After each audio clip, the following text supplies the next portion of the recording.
Traffic ఇబ్బందులలో ఉద్యోగాలు చేసుకునే వాళ్లకు ఇవాళ అనేక రకాల ఇబ్బందులు ఉన్నాయి కాబట్టి ఆ సమస్య పరిష్కరించే జిమ్మేదారి మాదే అని చెప్పి ఈ సందర్భంగా మనవి చేస్తూ ఇవాళ మొన్ననే 500 సంవత్సరాల క్రితం మన రామాలయాన్ని ఆనాడు విదేశీ పాలకులు కూలగొడితే ఎవ్వడు దాని వైపు కన్నెత్తి చూడలే, కట్టే ప్రయత్నం చేయలే.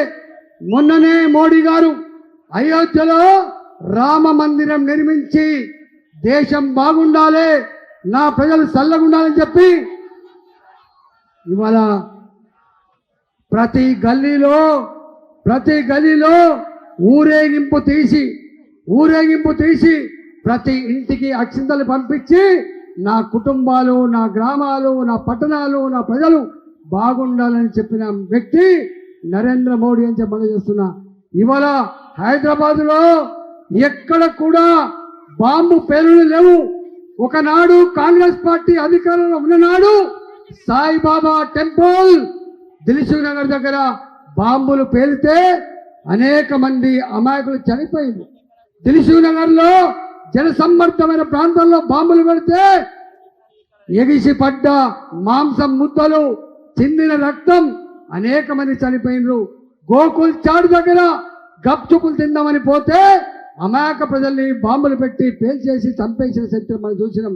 ఇవాళ హైదరాబాద్లో ఎక్కడన్నా బాంబులు పేలుతున్నాయా? ఎక్కడన్నా తుపాకులు పేలుతున్నాయా?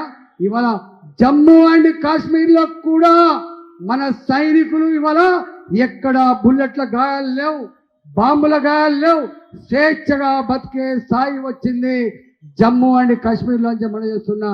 ఇవాళ హైదరాబాద్లో ఎంత స్వేచ్ఛ ఉందో, ఎంత ప్రశాంతత ఉందో, ఇవాళ జమ్మూ అండ్ కాశ్మీర్లో కూడా అంత ప్రశాంతత ఉందని చెప్పి ఈ సందర్భంగా మనం చేస్తూ ఉన్నాం. ఒకనాడు భారతదేశం అంటే పేద దేశం, ఇప్పుడిప్పుడే ఎదుగుతున్న దేశం అని చెప్పేది. కానీ ఇవాళ భారతదేశం ప్రపంచంలో 5వ ఆర్థిక వ్యవస్థకు ఎదగడమే కాదు, అమెరికాతో పోటీ పడగలిగే సత్తా వచ్చింది.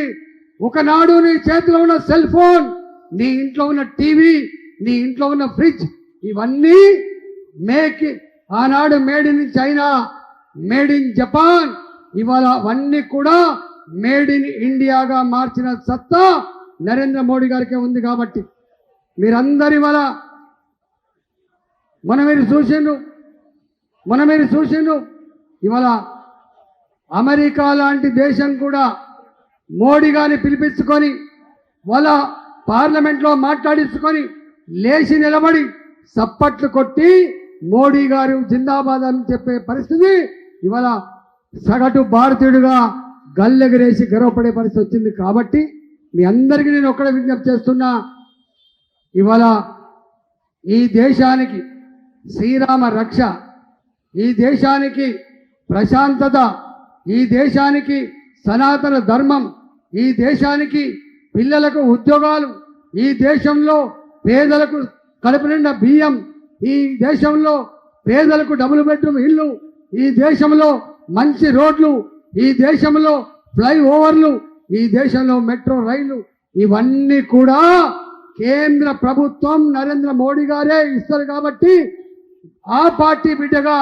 నేను మీ ముందుకు వచ్చిన నిండు మనసుతో ఆశీర్వదించండి. పిలిస్తే పలికే బిడ్డగా ఉంటా, ఇవాళ మీ సమస్యలు పరిష్కరించే బిడ్డగా ఉంటా, మీ కాలుకు ముళ్ళుతే పన్నుతో పీకేటువంటి సర్వీస్ చేసే బిడ్డగా ఉంటా అని చెప్పి ఈ సందర్భంగా మీకు విజ్ఞప్తి చేస్తూ ఇంత గొప్పగా ఆదరించిన మీ అందరు కూడా పేరు పేరున ధన్యవాదాలు తెలుస్తున్నా. భారత్ మాతాకి జై శ్రీరామ్, జై తెలంగాణ, కమలం పువ్వు గుర్తుకే నరేంద్ర మోడీ గారి నాయకత్వం